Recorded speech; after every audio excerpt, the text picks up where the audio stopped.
Welcome to the Skeptic Zone, the podcast from Australia for science and reason.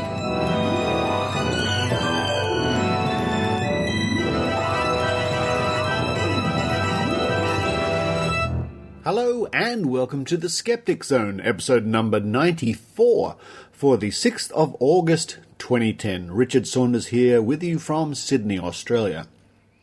What a great show we've got coming up for you today, especially if you're a fan, and who isn't, of Dr. Phil Plait, the bad astronomer. Dr. Rachael and I caught up with Phil at the Amazing Meeting 8 and had a great talk with him. It was like a lot of reminiscing and good fun, so I hope you enjoy our interview with Phil Plait. And that's followed by the Think Tank with special guest, our good friend Maynard, our friend Frode, Bastard Sheep, Drunken Madman, myself, and Dr. Rachael. Not much more to say, really, and I'm not going to give Phil Plait a big introduction before the interview. www.badastronomy.com, former president of the James Randi Educational Foundation. He's currently filming a great new TV show called Bad Universe for the Discovery Channel. No, well, I've just given him an introduction, so that interview is coming up right away. So sit back, grab that Bloody Mary, and enjoy the Skeptic Zone.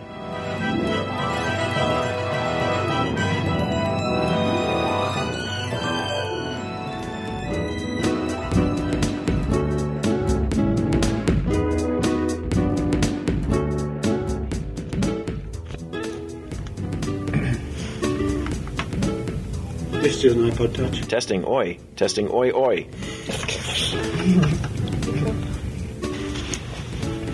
Well, here we are at TAM 8. Stop talking over the recording, Phil Plait. Shh. It wasn't me, I swear. It was somebody else with an American accent. We're here at TAM 8 in Las Vegas at the South Point Casino, and we're hiding in the little tiny interview room upstairs near the convention. I'm here with Richard Saunders. Hello. Yay. And Dr. Phil Plait. Hello, Phil. Hi. Welcome to the zone. I feel like I should be looking at the recorder while I'm talking up close to it. You don't need to. I'll face it so that you can hear me, but I'll look at you guys out of the corner of my eyes like, well, I'll lean over. Actually, again. Dr. Rachael, Phil is a very happy man today because he happened by our table earlier this morning and he left with an enormous... Oh, here it is. Oh, what did he let? Oh! Is this a kilo? I don't see the weight on it anywhere. It's a giant packet of the mass, yeah. It's, Australians are smarter than Americans. You know how I know? How? Because you use metric. Yes. Yeah. When I read that the energy content of a candy bar in kilojoules, I was like, that's out of a physics lab. Don't you use some ridiculous unit like calories, like we do, that aren't even the physics calories? They're actually kilocalories. Yeah. You should say it on the front. So I love that. Doesn't it say on the front? I thought it would, but I don't see it. It feels like a kilo. It's 99% fat-free. That's good to know. So there's 10 grams of fat in there if it's a kilo. That's a kilo or more. I think so. Oh, 1 kilo. Oh, 1 kilogram. There we go. It was folded under. All right. Yeah, that'll keep me chewing on those for, I don't know, until continental drift brings Australia and North America together, I think. Yeah, and then you won't have to worry, Phil, because you'll just be able to walk to the Minty factory. Oh, that would be so cool. I contacted them. I contacted Nestle Australia. Why? And said, I want to be the American pusher. I want to distribute these because I love your candy. I've used them in my videos. And really, this was just a ploy to get them to send me free candy. Yeah. But honestly, I mean, how do I get these in America? And the answer is, you spend $20 American per kilo to get them shipped over. You just put out a plea. Yeah. And you get them sent. Well, I mean, I made that mistake 4 years ago at TAM, and then I wound up with like 9 kilos of Minties I took home, and and he's still got all these teeth. Yeah. It took almost a year to eat those, by the way, but 9 kilos. They're so good. I'm so excited. Richard's very nice. It was a combined effort. Iran was a guy who went to the shop to buy those ones. But yeah, I like Iran a lot. He's a nice guy. I introduced him last night to Dr. Pamela Gay. Oh, lovely. Who is a friend of mine, another astronomer, for those of you who don't know.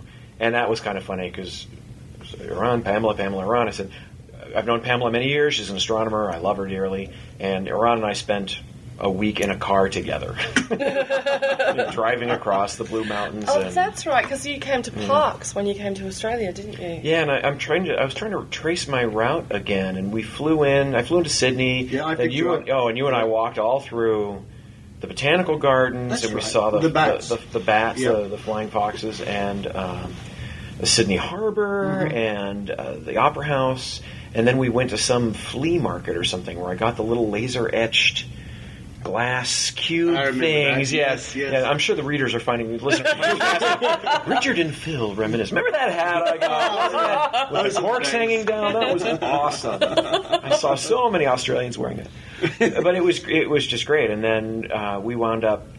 We went to Canberra. Yes. And Drobley, I think, was one of the towns. Drobley No, it was was Dubbo. Lovely. And lots of other wonderful places. And then we all shared the driving.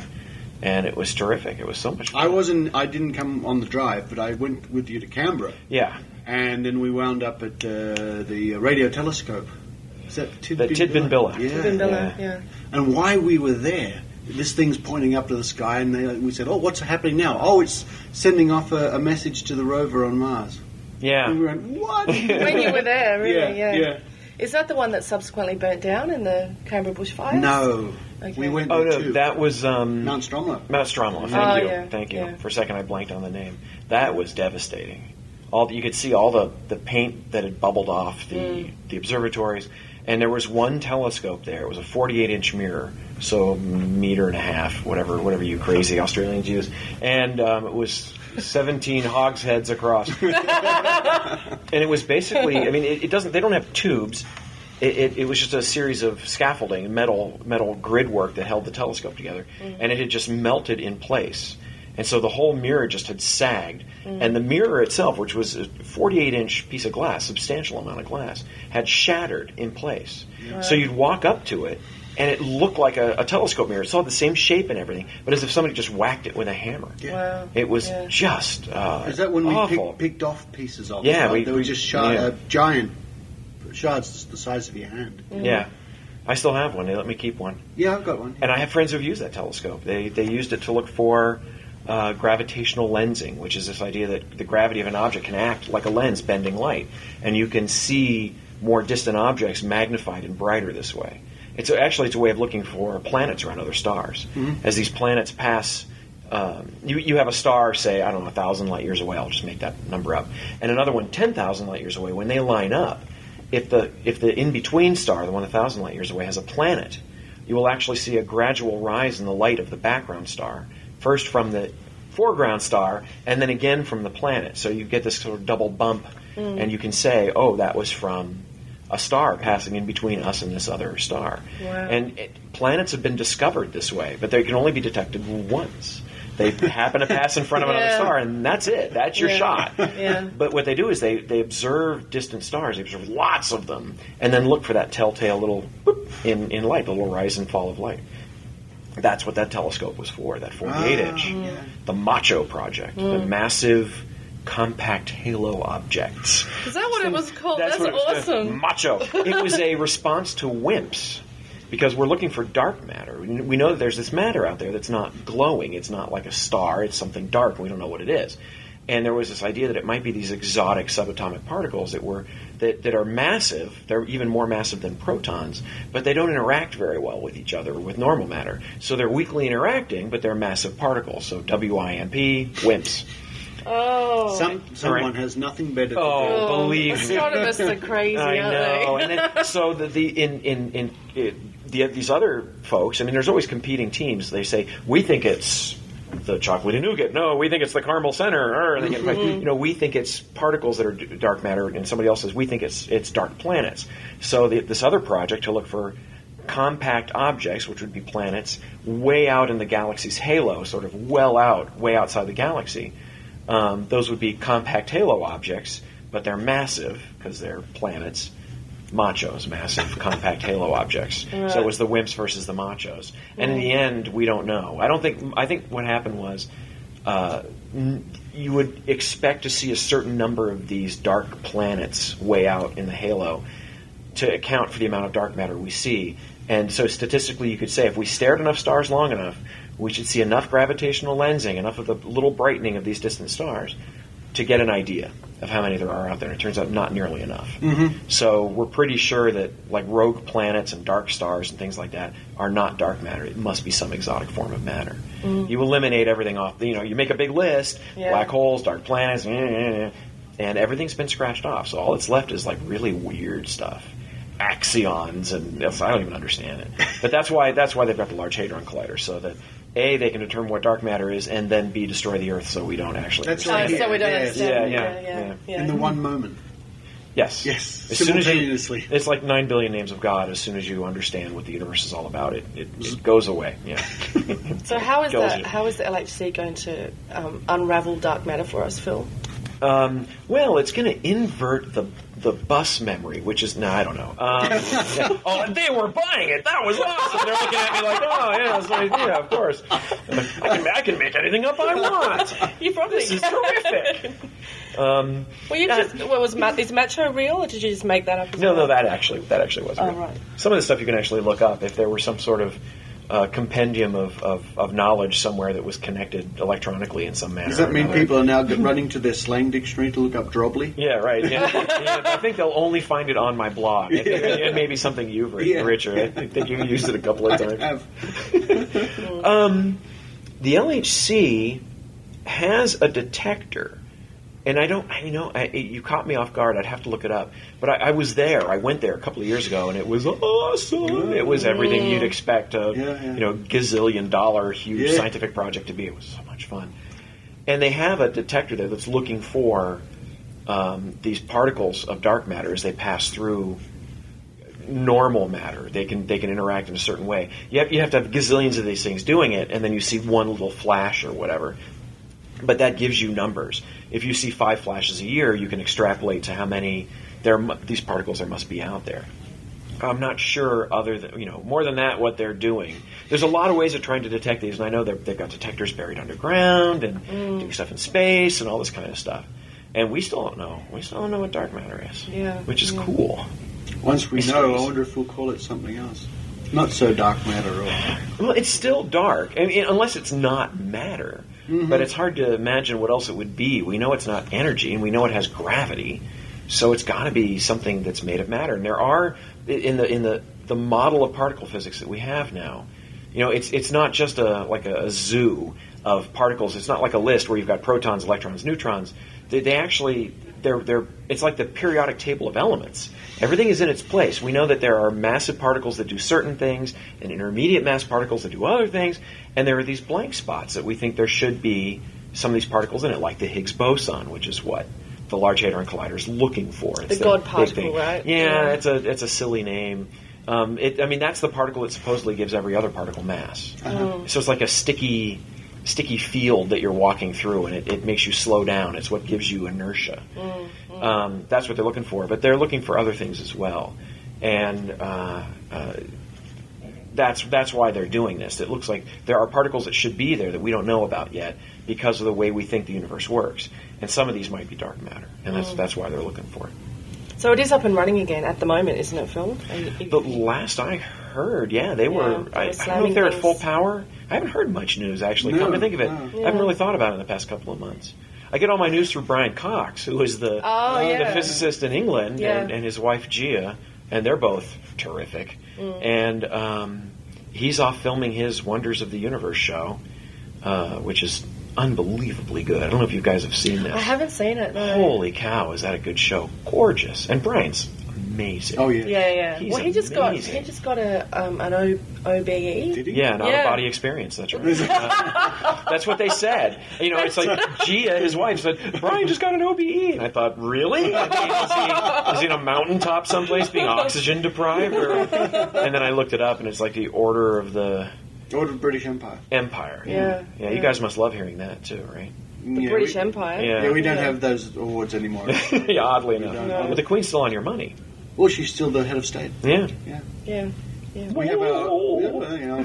We have an Australian Prime Minister too, as you probably know. Who's a woman. Yeah. Is that what you meant to say? We have an Australian Prime Minister. I'm aware of that. Did you know that, Phil? But I thought you said he's a woman. So she's a woman. Yeah, is a woman. Is a woman. Who is a woman. and she's something of one of us. I She heard. is, yeah. Bit of a skeptic. She went on media lately. They said, "Do you believe in God?" She says, "No." Oh, Really? yeah. Yeah. And she Well, said, no. "But other people do, but no, I don't." Oh, Okay. She's a matter of boy, that would have her tarred and feather in America. She'd be out, wouldn't she? Yeah. Yeah. And that doesn't necessarily mean she's a skeptic. A lot of atheists aren't skeptics.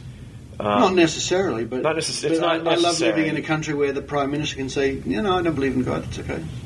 It's amazing. Yeah. And it would be nice if religion isn't nearly the problem. And I don't mean religion is a problem per se, but the religious incursions into lawmaking in the classrooms here in America is a real problem. Yeah. It's not so bad in Not so Australia, bad. though you have creationists there. Oh, sure. Yeah, It's we not do, like and here. they're trying to get into schools the same as they are, Right. but it's not. They haven't infiltrated the way that they have. Well, you don't have Texas, so yeah. That's right. Yeah. No, we don't. We have got Queensland. Yeah, but we've just had recently classes called ethics classes, which are probably going to be introduced into schools. So for kids that Right. actually have religious education, you can opt out of that. But previously, if you opted out, you'd sit in the corner and look at the wall. Our Right. state school system still has a Yeah. period a week, which is what I knew as scripture or religious education, where, all right, the Muslims go to this room and the Jehovah's Witnesses in there and the Baptists, you go there, and a representative would come, and is completely amazing to me. Yeah, that's funny because Yeah. that would never fly in America. Yeah. There would be a hue and a cry, especially that whole Muslim thing you brought up there. That wouldn't work so well. Did you really have that? We didn't. They didn't segregate the religions when I went to school. I went to a Catholic school. Well, That's why. when I Oh, well, that might be a clue for you there. no, when I went to school, yes, we had scripture, and the guy who used to come to take my scripture class was my dad because he was the local That's minister. right. So- Yeah. Yeah. But lately I went to pick up, I visited my nephew's school, who's 8 or something, and I was there when the bell rang, and they said, right, the Muslims have to go to 6B room, and the Christians... Really? Yeah. Wow. Sydney's got a lot of different... Yeah, cultures, but I didn't so- realise they split them up. Yeah. But it doesn't seem like it's the problem there as it is here. No. And No. if your prime minister is a skeptic, now she was elected, right? There was something No. where the guy left, he quit. No. What happened? With the Australian... Pardon me, I'm an American. I really, That's okay. you guys live on Mars as far as we're In concerned. Australia, we don't vote for the Prime Minister, we vote for the party. The party, right. And the party decide who's going to lead them. Right. Okay? And a week or two ago, the party decided that this guy was not looking too good anymore. So basically, they voted him out, or they said, you haven't got our support anymore. What do you do in Australia to get voted out? Oh, it's popularity. Because we think of you guys as you're all Crocodile Dundee.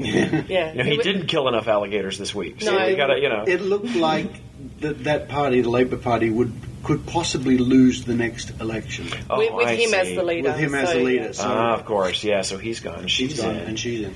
So you guys need to find out what she's all about, because if she's a skeptic and she can put pressure on the pharmacies down there, because that, of all the things I saw in Australia, the mind-body wallet stuff that you guys do, that's all. I live in Boulder, Colorado. Now, Richard's been there. Oh, yeah. And it's very New Age, touchy-feely. Oh, Richard's wearing his Mork what you would call braces, the Mork braces. We Yeah. call them suspenders in the Suspenders. in the Yeah. new It means world. a completely different thing in Australia. Oh, here we go. Do I want to know what that is? It's those stockings that these. Oh, like that garter we're- belts. Yeah. Garters, we call them here. Yeah. Okay. Yeah. Oh, Alinda Brown and I had long discussions Yeah. about that in the car driving across. Yeah. Where did we go? Went to Dubbo. We drove through a plague of locusts. were you there for that? No, part? I Oh wasn't, my, no. my God, we're driving. It's like I'm squinting, looking out the windshield in her little red Miata, and it's like, what's that up there? That fuzzy. And then whack, Whack, and whack. oh, something just hit the windshield. Whack, whack, whack, whack. It's like, and looking around, and there are billions of grasshoppers flying, and it was just, I'd never seen anything like it. And I think that was part of the Stromlo fires, that the whole ecosystem was totally upset, and so the birds weren't eating enough of the insects. But that was unbelievable, and her. We drove through so many that her car, we were driving, her car overheated. And she's brand new. She's swearing. I love Australian women. She's like, we pull over, and it's like she flips open the boot, the bonnet, the drobbly, and she's looking at the engine and everything, and then the hood. Yeah. Is the hood? The hood's the front. Okay, that's what we call it as well. We call it the bonnet. The bonnet's the top, isn't it? No, the bonnet is the... 5 minutes? 2 minutes? Okay. 2 minutes, yeah. Well, yeah, there were so many of them, they had basically blocked her front grille, which was the air intake for the radiator, so her engine overheated. So Australia's crazy. To cut off your amazingly interesting story, yes, the pharmacies. Yes, and so that was the most shocking thing. We went to the pharmacies. You showed me this the first day. And there's a machine, whole wall of homeopathic company-sponsored drugs. And that was shocking to me. What a conflict of interest. Yeah. Which is, I guess, the same here. The big pharma, as they call it, gets their pills into the pharmacies here as well. But those are medicine. to see $500 bottles of water or whatever they cost on the wall. Yeah. So I'd love to see that get diluted out of existence. We're working in Australia. on it. We're working on it. We've been given the wind up here by the good people at the James Randi Educational Foundation. But Phil, did we talk about anything substantial? I don't remember. Yeah, well, can I ask just one final Minties, question? Grasshoppers, fire. Yeah, I think we covered everything. Matter. So you've been very busy lately because you're working on your super secret project, aren't you? So when are we going to find out, Phil? Because everyone wants to know. I'm hoping to have news in the next month. So maybe. Let's see, it's early July now. Maybe by the end of July? Ooh. I don't know. I've talked to my executive producer on the network side. See, I can say I'm working on a TV project with a major network. That's all I've been able to say now for a year. And I've been told that we may be able to start an advertising campaign soon. But I don't know. We're just figuring this out now. So I'm sure by mid-August I'll have something. But I'm hoping to be able to say something about it because it's making me nuts. Yeah. Because I've done some pretty cool stuff that if I told you, pretty cool stuff. But I can't say anything about it. Our listeners want to write to you to beg and plead for more information. Where can they find you? badastronomy.com. If you go there, it'll redirect immediately to my blog, which is on Discover Magazine. If you go to Discover Magazine, you search on my name. I've been doing this since '93. It's not hard to find me. People say I couldn't find your email address. Really? Okay. I've had basically the badastro at badastronomy.com since 1998. Wow. So after 12 years, it's not hard to find my email address. So you've been blogging in your underpants for 12 years, Phil. That's pretty impressive. No, I usually don't wear. No, I've been blogging now for about 5 years, right. But I've had actually a website under different names since '93 when we used Mosaic and had hypertext and inline images. Ooh, yeah. It's funny when you mention inline images now, and people my age go, "Yeah, nobody calls them that. When did that happen? We just call them images now." Hypertext, hyperlinks. Yeah. All right. Well, thanks very much, Phil, for taking some time out of your busy schedule at TAM. Oh, thank you. This is always great. I love you guys. Oh, we love you too. So listen to the Skeptic Zone. My terrible accent. It's troubling. Every time I talk Australian, my voice goes up half an octave. And I'm terrible at it. It sounds Scottish. However, my Australian is better than your American. Because you always wind up talking like this. I go low. Yeah. Brian Dunning's Australian accent is probably the worst. No. You got to get Adam Savage. Talk to him. This isn't bad. We'll do that. Okay. Thanks, Phil. Thanks, Phil. Thank you.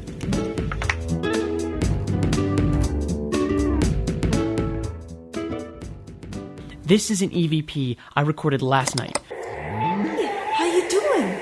I'm a ghost. What's up? You guys can't possibly ignore that type of...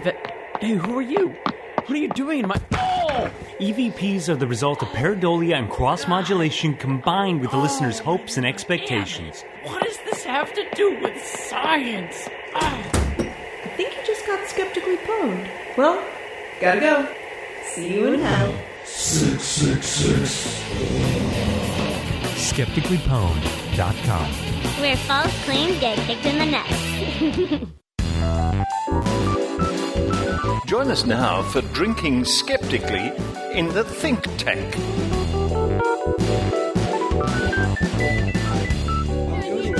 the end of my street. Is that Always good. She really knows what's going on. Wouldn't being a microbiologist be really handy? It would be. Exactly. The conversation that goes on, folks, before we record the think tank. Oh, that's on. Yeah. Maynard is showing us pictures of him wearing a rubber shirt. Good evening and welcome to the Think Tank. Cheers, everybody. Oh, cheers. Cheers. Thank you. And tonight, joining me in our wonderful club here, just down the end of the street, it's Dr. Rachael. Hi, Dr. Rachael. Hi, Dr. Richard. Hi.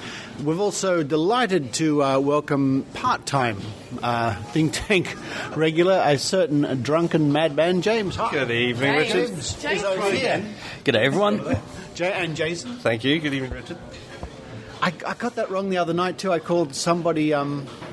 I called Justin James, and anyway. People do it all the time. They call me James Brown, and I'm like, no, he's quite distinctive.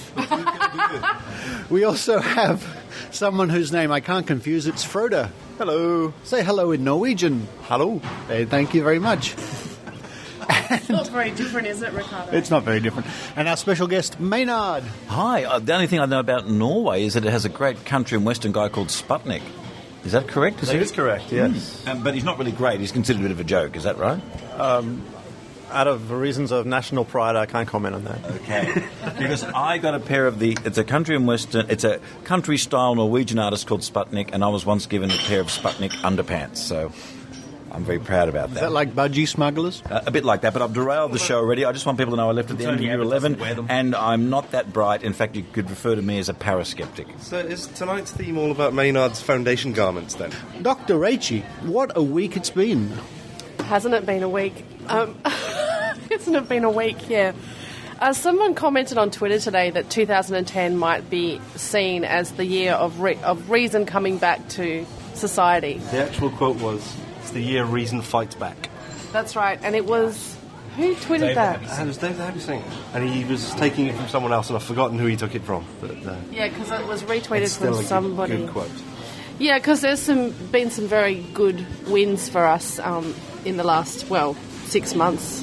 Across the skeptical community, actually, including with homeopathy and with the anti-vaxxers and libel reform in the UK. It also looks like the internet filter that was supposed to happen in Australia might not be happening now. It's faltering, isn't it? Yeah. Which was going to be just annoying because... The Labor Party is still pushing it. Are they? Yeah. Okay, yeah. The coalition's decided not to go with it. The coalition's apparently not going to vote for it. They're going to knock it on the head, yeah. Yeah, well, the fundagelical wing of the Labour Party is still all over it, and they've got their links to evangelical Christian groups that really, really want it in, but it looks like, strangely, Tony Abbott, the mad monk, has dropped it. He knows the vote winner when he sees one, I think. Now, I think the reason, Richard, that this tweet appeared today was it was then linked to a story that appeared in the BBC news today, and it was about the psychic by the name of Joe Power. Now, our listeners might remember him because he was the subject of a Darren Brown Investigates show recently, where Darren went up to meet him and spend some time with him and pretty much exposed him for being a bit of a fraud. And... Of course, you know what it's like with psychics. It doesn't matter how hard you hit them, they keep bouncing back, and people still believe them anyway. Unsinkable rubber ducks. That's right, yeah. So at the moment, the Edinburgh Comedy Festival is on, and he was booked at the Edinburgh Fringe to do a 5-minute segment at sort of the comedy gala, so where all the top comedians or guests come on, they get 5 minutes each. It turns out that he actually got booed off stage. By the spirits of the dead, which was really weird, but there you go. That's right. He was booed and heckled during the gala. Don't ghosts say boo? Isn't that right? Oh, ha, ha, oh. No. So, the director of the festival, William Burdett Coates is his name, he was quoted as saying, "We made a mistake putting him on in that context. It was incredibly difficult for him. While it was uncomfortable to watch, on a positive note, he has certainly gained a lot of attention from it." I'm sure he has. So Joe Power actually made a couple of statements about the incident as well. He referred to the Darren Brown program, and he said that, now this sounds like something we've heard before, Jason. He said, "Since that program, I have had threats and had to move home." It sounds very familiar. In fact, we know someone who Joe Power claimed to be threatened by.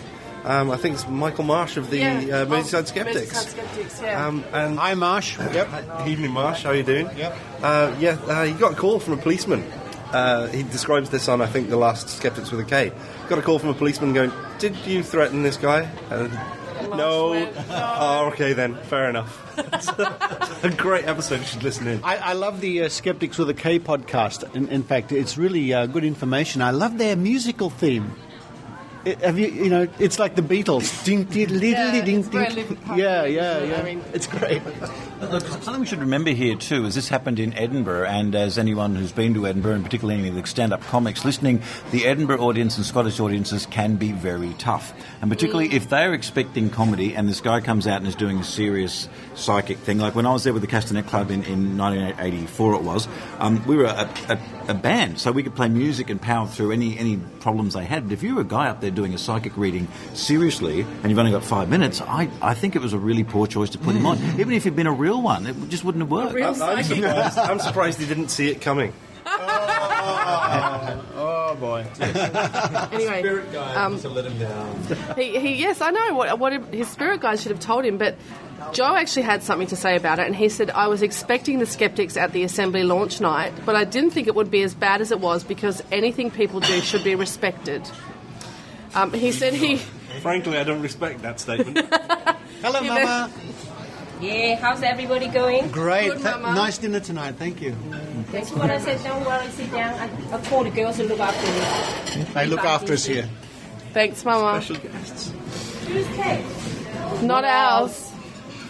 There's a quarter of a nice chocolate cake sitting on the table over there. We should have. Looks like it. We should have grabbed it. Anyway, he says he went home that night and told my wife it had gone badly. It is good to have criticism, but that kind of bad behaviour should not happen in a venue. My mistake was that I didn't have the lights on, so I couldn't see the recipient in the audience. That means the person he was trying to connect with. It was a dating thing. He says, "I need response and dialogue to keep the energy." To keep the cold reading running. Cold reading. So Adam Hills, who many of us here would know, he's an Australian comedian who's the host of Spicks and Specs. He was actually following Joe Power on stage in the next slot, and he said he was comparing the event, and he said, "I've cleared up after lots of comedians who have died on stage, but never someone who was talking to the dead." So poor Joe. And what a week it's been in Skepticism, Dr. H, with those people from the Australian Anti-Vaccination Network. Yes, they've been slapped again, Richard. In the previous podcasts, we've talked about how they were investigated by the Healthcare Complaints Commission, and those findings were pretty damning. They were told that they had to post a disclaimer on their website saying that their information was purely anti-vaccination, that it was misleading, and that people who visited the website should seek advice from a medical doctor, not from Meryl Dorey, who doesn't have any qualifications at all. Apart from a brain, and she's a mom. Now, there was also another investigation that was ongoing from the Office of Liquor, Gaming and Racing. Now, this is the charity watchdog in New South Wales. Basically, they were looking into a complaint that was made by someone that we know about some of the activities the AVN had been up to. One of those things was that there was a period of 2 years where they didn't have a charity licence, but they were still soliciting funds. Some of the other accusations were that they had collected funds for certain causes and then spent them on something else, not spent them on the thing that they've raised the money for. So basically, the OLGR passed down their findings. They were actually waiting for the HCCC to come down with their findings before they made a decision. That happened on Tuesday in Australia, and that was announced on Lateline, and another story was done about that. So Jason's got the details of the actual findings from the OLGR. I do. Now, the OLGR haven't put it out publicly, but we've got press releases that have gone to media outlets, and they read as follows. The OLGR says the audit detected a number of breaches of charitable fundraising legislations, including fundraising without an authority, unauthorised expenditure, and failure to keep proper records of income and expenditure. Further to this, the agency also identified possible breaches of the Charitable Trusts Act 1993, which are to be referred to the Department of Justice and the Attorney General. So these aren't trivial charges. This is actual a criminal matter, given that it's breaching the Charitable Trust Act. So this is big. This is big, isn't it, Rachael? Yeah, I mean, I think the maximum penalty for this sort of thing is 5 years in jail, actually. That's what I heard as well. Yeah. So, I mean, the best case scenario here for the AVN is probably that they might get their charity licence revoked. Now, I'm not quite sure how that's going to impact on the organisation, except that it means they can't raise any more money, which means that they won't be able to function, which means that they might have to close down. Which means Meryl will have to auction the giant iMac on her desk. What I'll do now is I'll just play the audio from the other night on Late Line, which is the ABC television's late current affairs show, sort of, isn't it? It's a more serious current affairs show. News show, yeah. So I'll just play that audio now.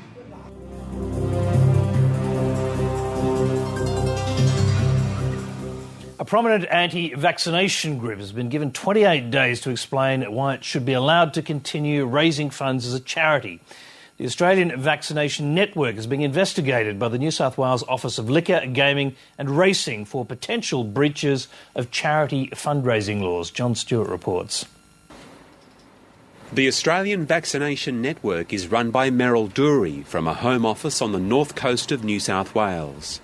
The AVN provides anti-vaccination information through their website, their magazine and seminars. Last month, the Healthcare Complaints Commission accused the AVN of providing inaccurate and misleading information about vaccines to parents, but the criticism was dismissed by the group. This was not an independent investigation. This was an investigation by an organisation that set out to support government policy which is pro-vaccination.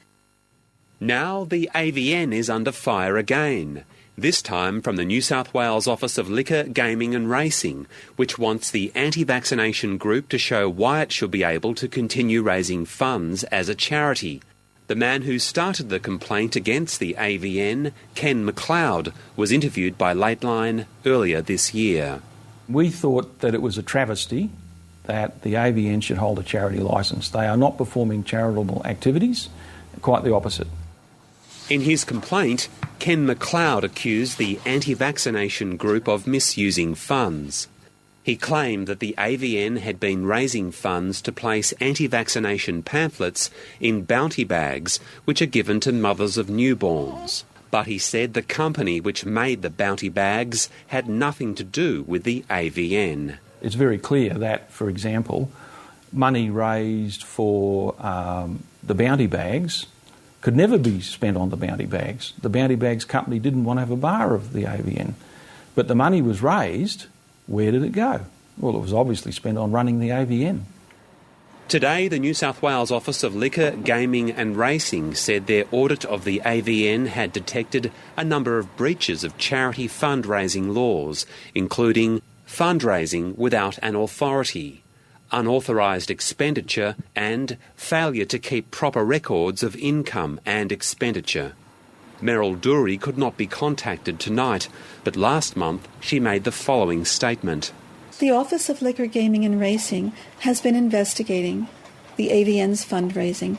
We will wait until they've made their final judgment before we make any comment on this. The Office of Liquor, Gaming and Racing said it had also identified possible breaches of the Charitable Trust Act, which will be referred to the Department of Justice and the Attorney-General. The AVN has been given 28 days to respond to the investigation. John Stewart, Late Line. And a quick look at the weather now. So there you go. That was the audio from the story. Now, listeners can see that story, the video of that story, if they just Google Late Line ABC TV and go to their archive section. Well, the situation now is, Richard, that she has 3 weeks to respond to these accusations from the OLGR. And she has to justify why she should continue functioning as a charity, given that she's breached these laws. Now, she wrote a hilarious blog post about this, didn't she, Jason? It was brilliant. Where she explained to her members what had happened in layman's terms so that they could understand it. Now, do you remember what she said about the... It's so good. The money box was the wrong size. The money box. You stole my thunder. Yes, the money boxes were the wrong size. Yes, that's fundraising without an authority, Meryl. Yes. Yeah, and she also said that the docket books might not have been in the right order or something. So just nothing to worry about. No, basically fine. that was it. It was just a few little tiny errors, and I think when the Department of Justice and the Attorney General's Department is involved, it's a bigger issue than you had the wrong size cash box, Meryl.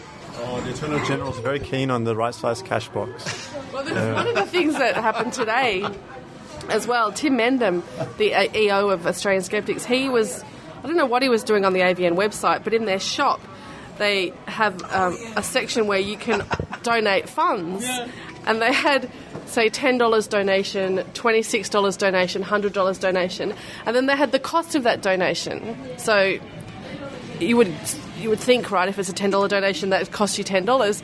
But apparently there's some special going at the moment, and They're having a sale. They're having a sale on donation. It's a closing down sale. Everything must go. They're having a sale on their donations, so you can currently buy the $26 donation for $10.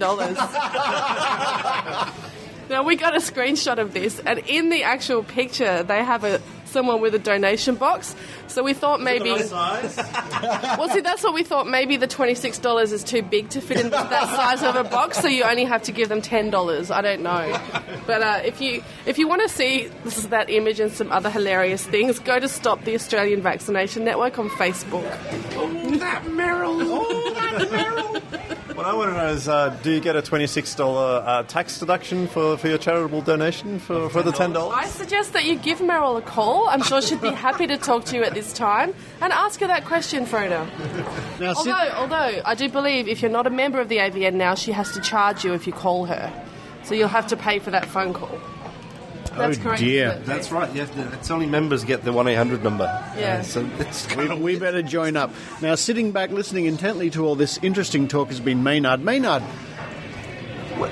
what's going through your mind when you hear all this? Look, I've only recently been following the whole AVN thing closely, and not being a scientist, being a perfect layman, I can understand why they're concerned about vaccinations. And I, as one person, look, as we all know, I'm a big fan of the No Agenda show, John C. Dvorak and Adam Curry, and they raised many problems with the swine flu vaccination. I thought, okay, what is this thimerosal stuff? It's mercury, it can't be good. Looked it up, went to a few sources, and found that it's not a form that's absorbed by the body. Is that correct? That's correct, yes. Okay. And I then went, I wanted to know what is it, the word adjuvants or something? The things that are added to the vaccine to make them more powerful. I then wanted to find out what that was, and I discovered that they're not harmful either. So just with a bit of looking around, I found out that a lot of the claims aren't exactly true, but I think it's just people. But the one I like is that maybe they're injecting chips into people's bodies with these. Now, is this actually something the AVN believes? Because I heard that mentioned. That's a good point. That's a good point. Meryl has blogged on that subject in the past, and she took an article directly from David Icke's website. Some of you may know about David Icke, and if you don't know, just don't bother. Seriously. But the article that she took the text of this article wholesale and blogged it on her own page without attribution, and we tracked down where it came from, and it was David Icke. And it's all about microchips in the vaccines and the Bilderberg Group and the... So we're talking about... reptilian aliens. So is it perhaps being suggested that currently there's nanochips inside the vaccine? Oh, some people firmly believe that. Oh, yeah. Very small RFID chips. Now, the chips do actually exist, but you need an antenna on them, which is quite large still. They're completely useless without this antenna. I wonder where the antenna sticks out. Oh, Richard Saunders, your ear, obviously. Of course. But basically, I mean, look, it would be a very effective way to track the population, but there's a much more effective way, which is to have stuff in people's mobile phones. And I just showed you all my computer earlier, yes. and what have I done? I've put a piece of black tape over the built-in camera. Yes. Because I don't trust. I know people want to watch me getting dressed. They do. I know people want to see that, so that's why I put a bit of tape over there. So can I ask a question? Why do you get dressed in front of your open laptop? Doesn't that require some planning? Well, because I've shot videos of other people getting dressed that I've got off their laptops, and I want to see if I'm doing it the same way as them. Simple as that. So interesting, there was a case in the US recently that popped up in the news of a school district who were giving out laptops to the students. That's right. And they'd put surveillance software on the laptops. Yeah. So basically what they've got would be classed as child porn in Australia. That's right, yeah. And also in America, and they've got all their students, like they can eavesdrop on their students at any time, and this came to light because one of them was doing something unusual. I reckon looking at your class students naked, that's pretty unusual for a teacher. Now, I reckon one of the students was doing his homework, and that was considered unusual.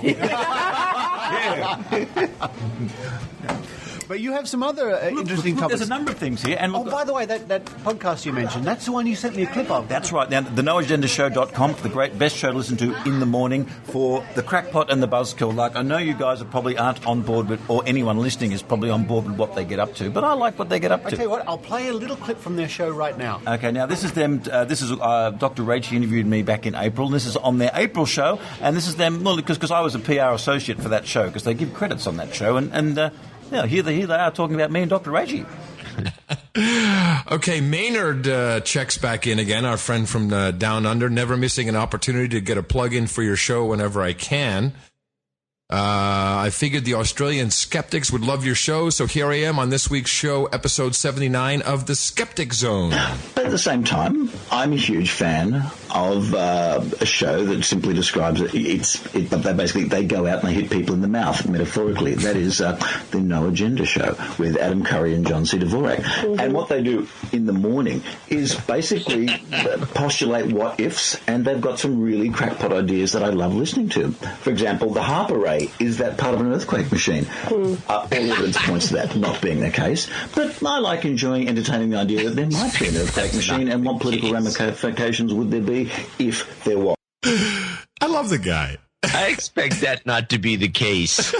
I like that. It's like it sounds more British than Australian. I expect that not to be the case. However, it entertains me. I do like it very much. The understated style. Put it on your resume. We'll vouch for you. And it'll get you hookers and blow chicks and maybe a job. Our formula is this. We go out, we hit people in the mouth.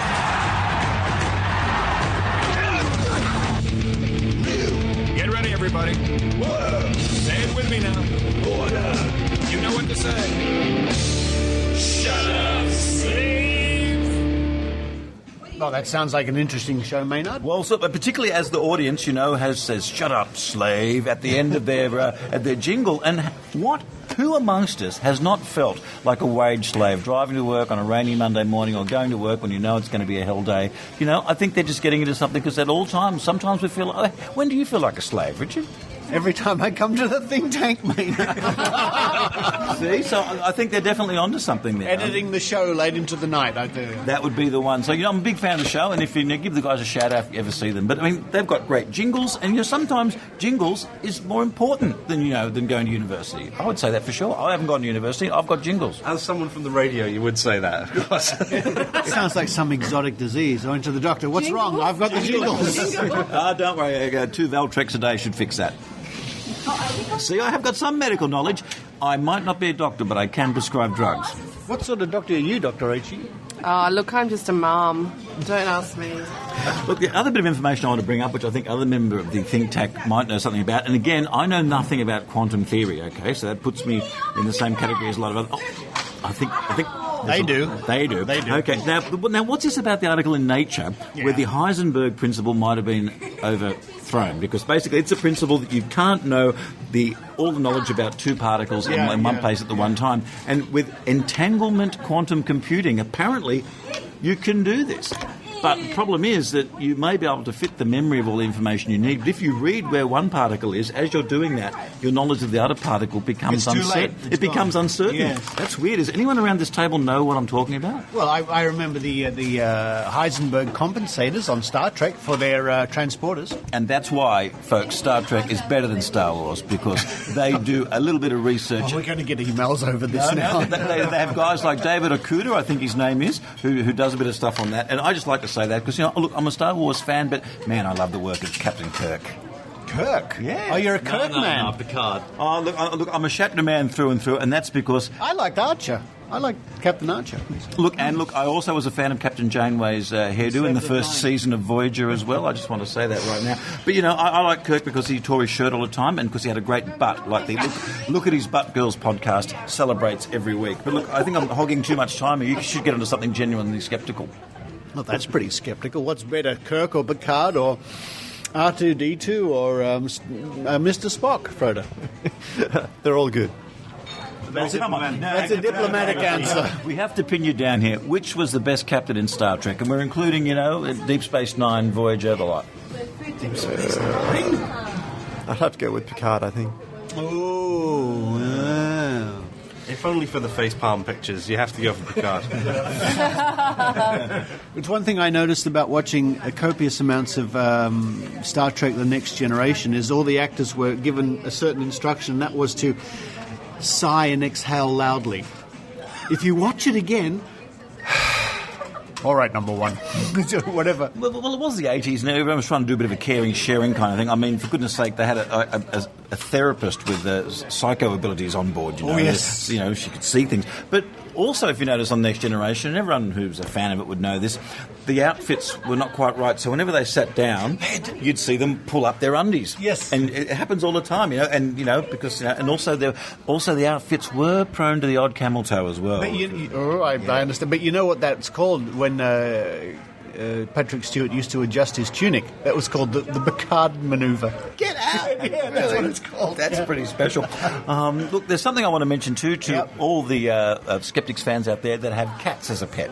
Okay. This is something I'm doing. I announced this at the Skeptics meeting the other night, and a few people came up to me and they said, "How did you know?" And of course I didn't. I've just got I've been around a cat or two in my time at 4 a.m. in the morning. Don't ask any questions. And of course I recorded them. Don't ask any questions. And so I've got recordings of two various cats snoring. So if there's anyone out there who has a cat that snores, just get a little recording and just be an iPhone one or something. Just get 20 seconds or so and send it to me, carry my website, and I'd like to play a selection of cats snoring on the radio, and we can get in contact and I'll have a chat with you about it, and that'd be great, because I reckon cats snoring, it's kind of funny, because my first one, Shartsy, just kind of went every once in a while. Then there'd be like 5 seconds in. Again. But Tinker, my dad's cat, who I've had a bit of contact with lately, I thought someone was trying to steal a car in a driveway. It was like... it was like the undead were trying to channel this cat. So if you've got a cat that snores, record it, and please send me the recording. And where can they send... A cat that snores called Heisenberg. Get out. Heisenberg, snoring principle. Where can they send it to, Maynard? Oh, that's at maynard.com.au, where my podcast lives as well. And there won't be any noisy children there, but there will be music and porn stars, that's all you really need. They're noisy staff members having a bit of a time off. No, that's going to be fun. Okay. Yeah, so what else has anyone got here? Because it's been a big week in skepticism. I mean, Stephen Fry, who saw him? Oh, yeah. You went to see him? Yeah. Maynard and I went to see him, and Maynard sat next to a very good-looking person who was a photographer. Yeah, he was great. Like, I mean, normally when you... That was supposed to be a joke. Normally when you go to see a show, I mean, there's no photography, nothing like that. So we're seeing Stephen Fry, and every once in a while this guy gets a huge full-size 35mm SLR camera, 5D out, and it's taking shots, and then puts it in the bag. So I got the card at the end of it, and on my MyFace page I got these great photos of Stephen Fry, and he was great. And I believe if he's, I don't know a lot of his skeptical work, but he's definitely one, isn't he? Oh, yes, absolutely. And yes, I saw that show as well and thoroughly enjoyed it. So listeners, if you ever get the chance to see Stephen Fry doing one of his monologues or talks, by all means go ahead. Now, Drunken Madman, you were collaring me earlier and you wanted to say something. Oh, that's right. Yes. This podcast will be out, I think, Friday night, Australian time. On Sunday, I'll be talking to the Sydney Atheists. What date is that? I actually don't know. What date is it today, Richard? It's the 6th. 6th, that would be Sunday the 8th of August. I'll be talking to the Sydney Atheists on the subject of effective online sceptical activism. And in September I'll be delivering a similar talk to the Western Sydney Freethinkers.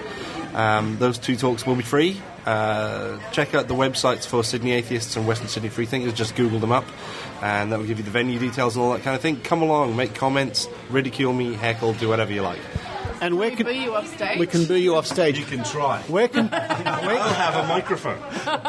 Where can people go to watch those fabulous Merrill videos? Oh, you can go to youtube.com/thatmerrill. That's ThatMeryl. And check those out. I like them.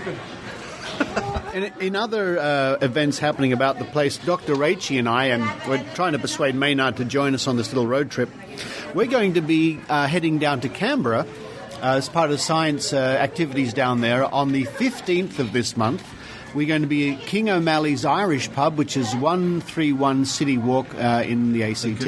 It's a good pub. I'll be giving my talk on general scepticism, and Rachael will be giving her talk on Dr. Rachael Reports. Yeah, I'm going to give an update on some of the AVN stuff and some of the other investigations I've done into alt-med, Richard. So if you turn up about 1 o'clock there at King O'Malley's Irish Pub on the 15th of August in the Canberra, the Australian Capital Territory, come swing by, say hello, and hopefully enjoy our talks. Now, you have some other news for us, Rachael. Well, speaking of alternative medicine, this week there was a story out of Sydney about a man who suffered severe lead poisoning and was hospitalised after he was taking a course of traditional medicines known as Ayurvedic medicines, which he had imported through the intertubes from India. Ooh. Now, when he presented to hospital, toxicology tests were done, and the results revealed that he had 9 times the acceptable level of lead in his blood. And so, yeah, this was because several months earlier he'd bought these supplements and was just taking them. When they actually tested the supplement, they found that it had high levels of not just lead but mercury and arsenic as well. Which are all natural, right? Natural medicine, yes. Yeah. And just to tie back to an earlier story as well, the current cover story on the AVN's magazine is Ayurveda for children. Yeah. So, No, just to hammer that home. We're not making that up. Wow. They've written an article about how Ayurveda is good for children. So, I mean, but the funny thing is, Jason, they worry about a little bit of thimerosal in vaccines. They worry about 0.01 milligrams of thimerosal in a vaccine, but you've got grams of it in this Ayurvedic stuff. Yeah. They don't understand scales, you know? They've got no idea of numbers. No, they didn't really learn to count very well. That sentence is almost correct. Stop it after they've got no idea. Oh, yeah. That's right, idea. Can I just give a little example of what little idea they have of numbers? I'm getting so many lols out of the HCCC complaint, and I'm actually going through it and compiling all the biggest ones. But there was one I came across yesterday where Merrill had talked about the micrograms of aluminium in vaccines or something, and how that exceeded the EPA's recommendation for the safe level of aluminium. And in the HCCC report, they said we know the levels that are acceptable are say 0.4% weight per volume, and what's in the vaccines is 0.0002% weight per volume. Now, Merrill wrote back to the HCCC. I am not making this up. And she said, this statement is misleading because you've converted from weight per volume percentage from micrograms. Therefore, it's misleading. So she doesn't understand the change of... She doesn't understand that you can convert between percentages to micrograms. She also thinks that the childhood vaccination schedule in Australia, which is, if I remember correctly, 12 shots, consists of 31. That's because you get 9 shots of the DPAT vaccine when you actually get 3, but she counts individual diseases. But the thing is, DPAT covers 6, and she only counts MMR as 1, which covers 3. She can't count! Wait a minute, but it doesn't matter. Didn't she say that you can only get 1 disease at a time? Yes! This is a blog post waiting to happen. The numbers of Merrill. On my blog. Thank you very much. It's funny, I hear you talk... That's true, but you don't have the one about converting from percentages. I hear you talking about Merrill like this, and as a broadcaster with the ABC, like, if this sort of information was presented to me, like, I'd react like this. I just wouldn't say anything. Like, you guys can just say whatever you like. Because I'm just trying to be polite here, because because if Merrill was in front, I'd have to... I'm behaving now as if Merrill was in front of me, see? Being polite. So am I. I think we all are. Comment of the week, Dr. Rachael. If you can't count, you shouldn't be running a vaccination information service that's supposed to be a vaccine watchdog if you can't count and you can't convert between units. Well, that's why our accounts are out of order. Just the wrong size. Oh, I thought you said 6 inches across. I made it 12. I made it 12 millimetres. I can't convert between inches and millimetres. Are you serious? Now, that's something you wouldn't hear on the ABC. You never hear Philip Adams complaining about the difference between 6 inches and 12. Then again, he shows on late. I don't hear everything. Cat snoring, eh? Okay. I'm busy recording the cat instead of listening to Philip Adams. Yes, that's right. Now, look, something I want. There's some stuff coming up that I think everyone out there should watch because yes. if you believe in it, it's kind of cool, and if you don't, it's kind of interesting. But then again, I don't know. A lot of you certainly didn't enjoy the 3-hour experience of What the Bleep Do We Know? Dr. Rachael, I believe you did not enjoy that movie at all. No. Okay. Well, maybe you could try on the History Channel on Sunday night at 8:30. It's the second part of Ancient Astronauts. Oh, what? You're kidding. Can we live tweet? No, this is what I thought. That it was going to be Eric Von Daniken, and yes, he's in it.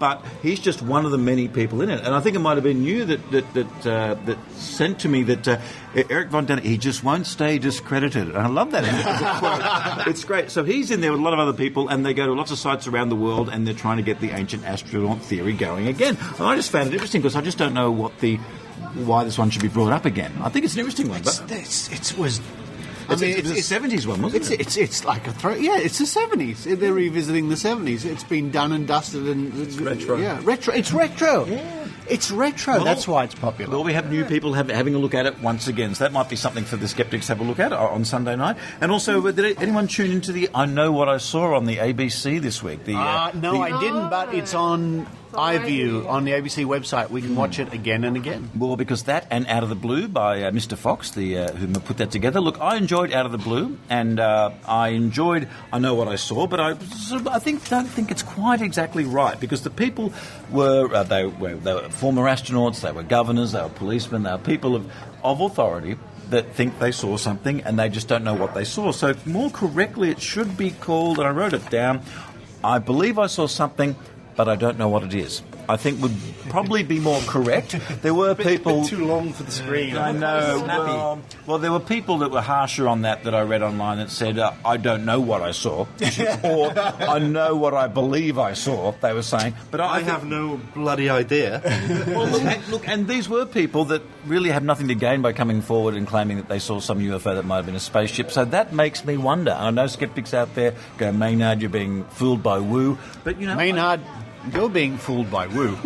But, I mean, if you're flying along as a pilot and you see some weird object next to you for a period of time you can observe that bounces off radar, I mean, that is something. And in the court of law, you would have to take that person's eyewitness testimony for something. Now, whether you convict... Court of law and science are completely different things. In science, we don't take it at all. Exactly. That's what I mean, which is why it's difficult to find those UFO parts that you guys are always looking for, We're always looking for those. I bet you they're out there. Just people don't want to bring them forward because they're worried about you poo-pooing them, you see, Richard? Yeah. And what do you think on the whole thing? Don't really have a comment, sorry. I noticed, Bastard Sheep, you brought your bastard sheep tonight. Yep, that's right. There it is. It's the little purple sheep. There he is. He's been getting drunk on champagne already. I think he's a friend of Little Nomington. Little Nomington's here, by the way. Oh. Somewhere. It's a lovely purple sheep, and it's got an ear tag that says Bastard Sheep Proprietary Limited on it. And also, we're in the middle of an election campaign here, and I wonder where I can't say much because being an ABC employee, if I say I like someone, next time we get someone who's not that person in an interview situation, they might come down on me. But is there a skeptics party? Is there someone that skeptics would lean to? I mean, what are the skeptical issues for this election in Australia? I'd like to put a plug in for Fiona Patton from the Sex Party, who seems to be the most sensible political person on the landscape right now today.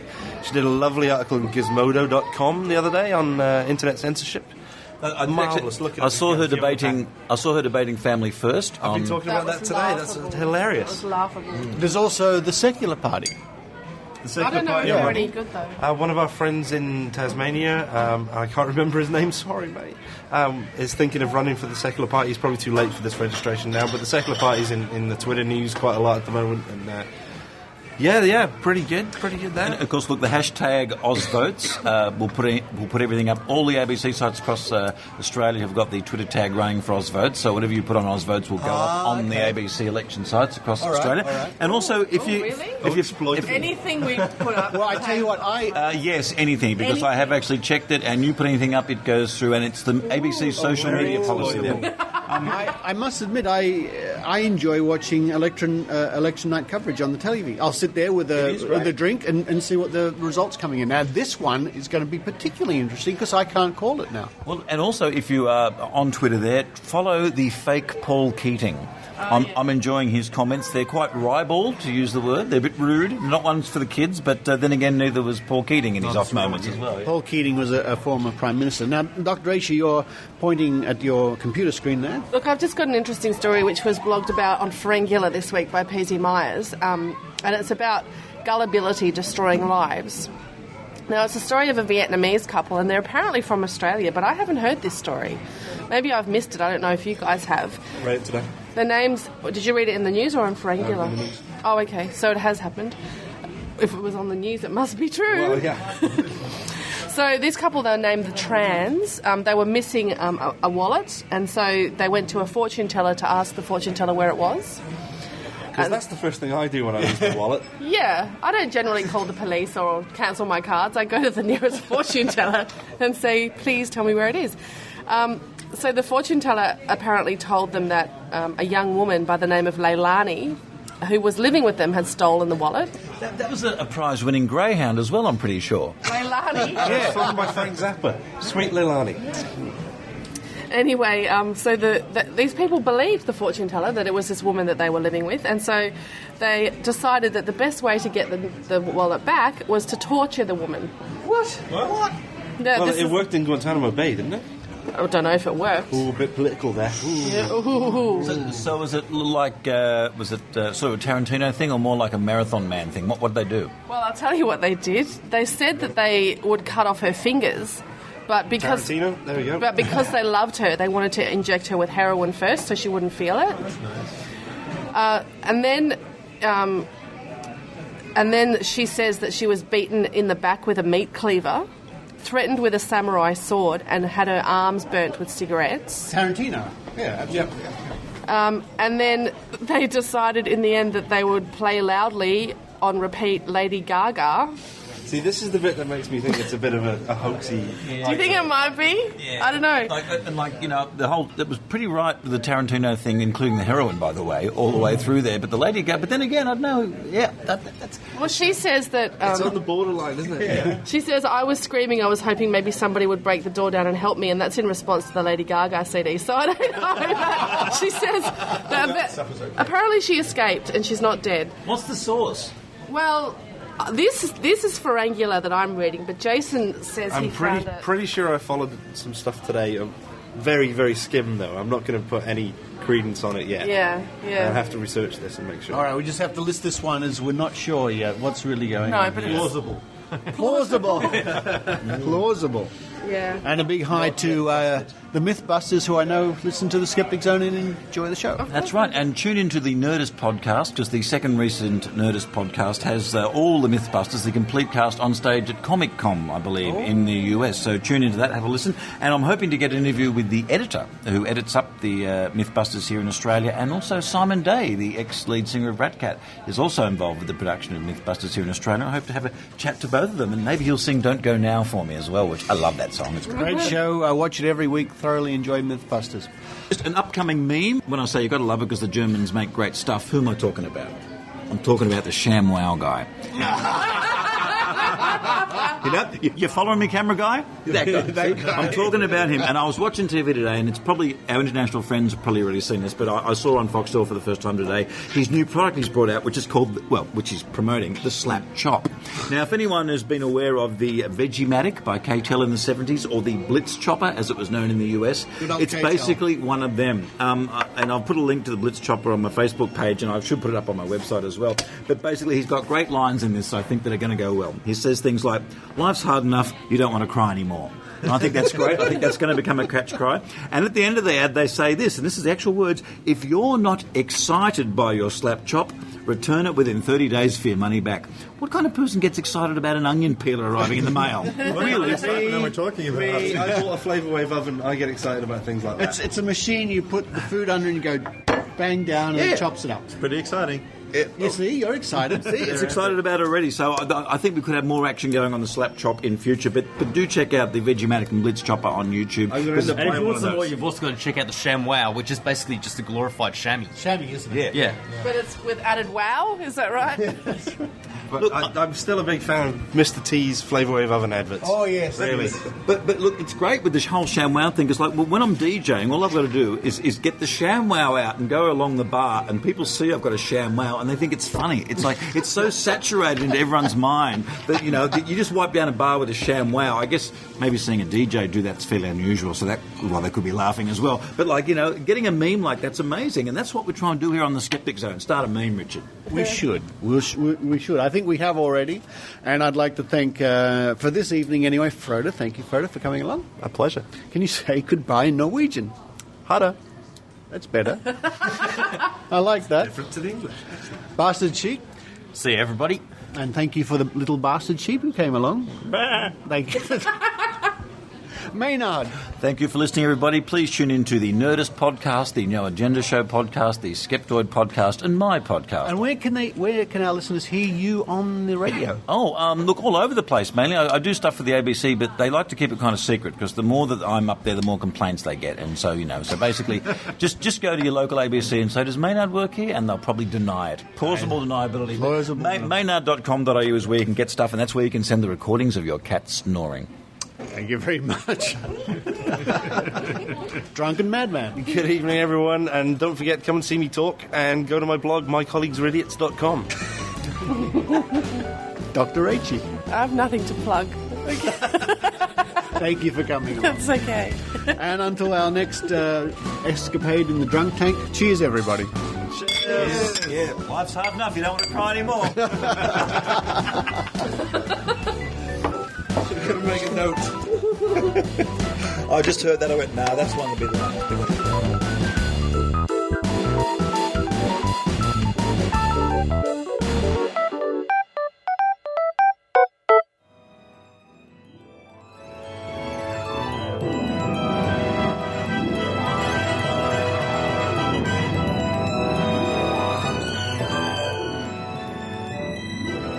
Thank you for listening to the Skeptic Zone. Now, I hope we can see some of you in Canberra, as we mentioned in the think tank, Dr. Rachael and myself, on the 15th, giving our talks down there at King O'Malley's pub.